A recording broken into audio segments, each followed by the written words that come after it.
Secret Service agents assigned to protect the president's granddaughter opened fire on suspected car thieves in Washington, D.C. last night after encountering three people breaking in a window on a parked, unoccupied government vehicle. Now, this comes at a time when skyrocketing crime plagues the nation's capital, as the district has seen more than 6,000 car thefts and 350 carjackings in 2023 alone. Earlier this year, Republicans in Congress stopped a soft-on-crime initiative by the D.C. government. Well, joining me now to discuss this is the House member who spearheaded this effort, successfully pushing through a measure that made sure that the District of Columbia could not go soft on crime. Congressman Andrew Clyde, he serves on the House Appropriations Committee and represents the 9th Congressional District of Georgia. Congressman Clyde, welcome back to the program. Well, thank you, Tony. Great to be with you this evening. So let me ask you, are you surprised by what happened last night surrounding the president's granddaughter? No, I'm not surprised. Outside the Capitol complex itself, I think Washington, D.C. is the wild, wild west. And, it's been almost impossible for the mayor to maintain any sort of law enforcement because you are seeing what their policies, the consequences of their policies is over 1,100 Metro Police Department officers leaving the force. So they are down that many officers. So crime is on the increase here. You mentioned it. It's a 40% increase. Carjacking, skyrocketing. It's really bad. And this is another reason why home rule has been a failure here in Washington, D.C., and why Congress has had to step in and fix some of the issues that the Washington, D.C. Council and the mayor have caused. Now, before we get into the details of those specific pieces of legislation, I want to go to the White House press secretary, Karine Jean-Pierre, today was asked about this incident, and this is what she had to say. Clip 10. We've been very serious on dealing with the crime that we have seen just across the country, and we'd love to work with Republicans on this. They have not been serious on this. Your response, Congressman? I think Republicans are the only ones who have been serious on this. We have brought forth two measures. One did pass into law. The other one, President Biden vetoed. And that one, H.J. Res 42, was the actual piece of legislation that would have taken down the anti-police law that the city council passed and that the mayor signed.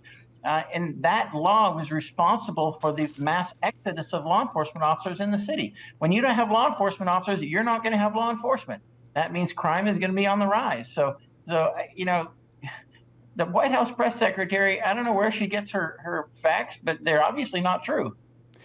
Congressman Clyde, this goes back to what we saw after 2020 with the whole defund the police of the left after the George Floyd incident.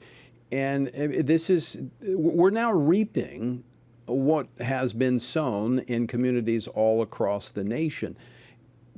My concern is I look at this lawlessness, that this is really at the heart of the left's policies. I mean, they are sowing seeds of lawlessness. How do we stop what is taking place all across this country? Well, Republicans have always been the party of law and order. And what you have seen is the massive increases in crime have been primarily at Democrat-run cities because they have been defunding the police, as you mentioned, and they have been making it harder for law enforcement officers to do their job.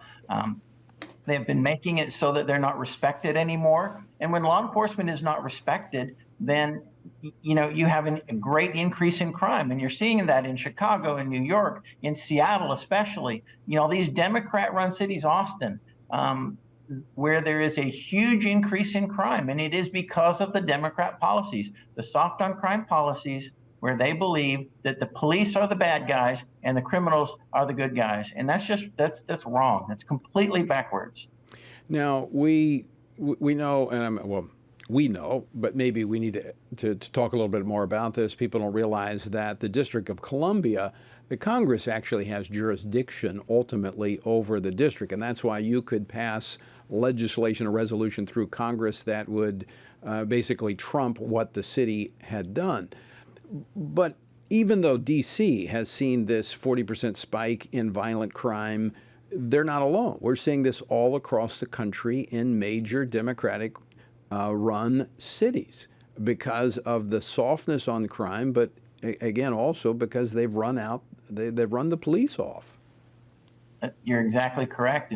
And Article 1, Section 8, Clause 17 of the Constitution says that Congress has exclusive legislative authority over the federal city of Washington, D.C.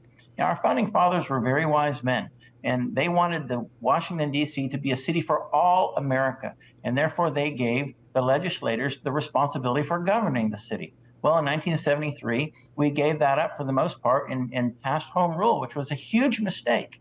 And we have seen over the last 45, almost 50 years, where Washington, D.C. has been irresponsible in its running of the city. And so we see the massive crime increase, and that's been a serious problem. I don't want that. I don't think any member of Congress wants that for their constituents coming here to Washington, D.C. So we need to take home rule back. We can do that here through legislation, and I look forward to working with my colleagues to that eventual end. Congressman Andrew Clyde, it looks like even Governor Newsom out in California can get serious about crime if motivated enough. In advance of the Chinese dictator coming to San Francisco, he's actually cleaning things up, and he was asked about this. Play clip number 9. I know folks say, oh, they're just cleaning up this place because all those fancy leaders are coming into town. That's true, because it's true. What do you say? It's true.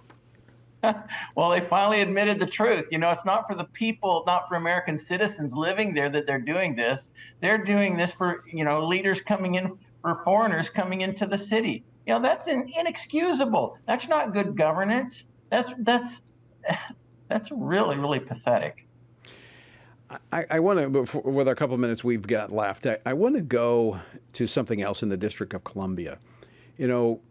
Considering the time, the resources that are being spent to continue to pursue January 6th defendants, while criminals run wild in our cities. I mean, just last weekend, not this, the weekend before last, we had this mob storm the White House, pushing on the gates, putting paint all over. Not a single arrest surrounding the White House. What's going on? I mean, this looks like a two-tiered system of justice. Those were the exact words I was going to use, Tony. It is a two-tiered system of justice, and it's a really sad fact that we're seeing this.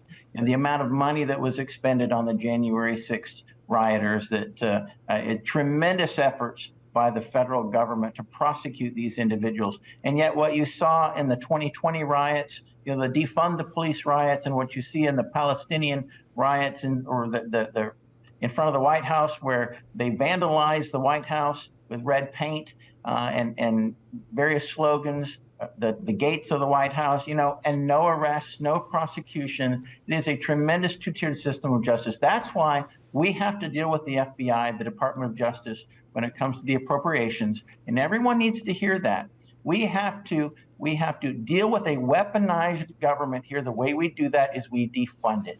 So the people listening need to contact their representatives and tell them that we have to deal with a weaponized FBI, and the way we do that is we take away their funding. And that obviously is something that's going to be ongoing as Congress is looking at these appropriations bills, and we're going to have to talk about that another day. But is there the will to get that done? Well, I certainly have the will to get that done, and there's certainly a lot of other members that do. But there are a few here in the Republican Party that I think don't lack that will, but need to buck up a little bit, because these are government agencies weaponized against the American people. That should never be allowed to stand under any circumstances. Well, we want to get you back on to help fan those flames, because we agree with you. It needs to be taken care of. Congressman Andrew Clyde, always great to see you. Thanks so much for joining us today. Thanks, Tony. Great to be with you.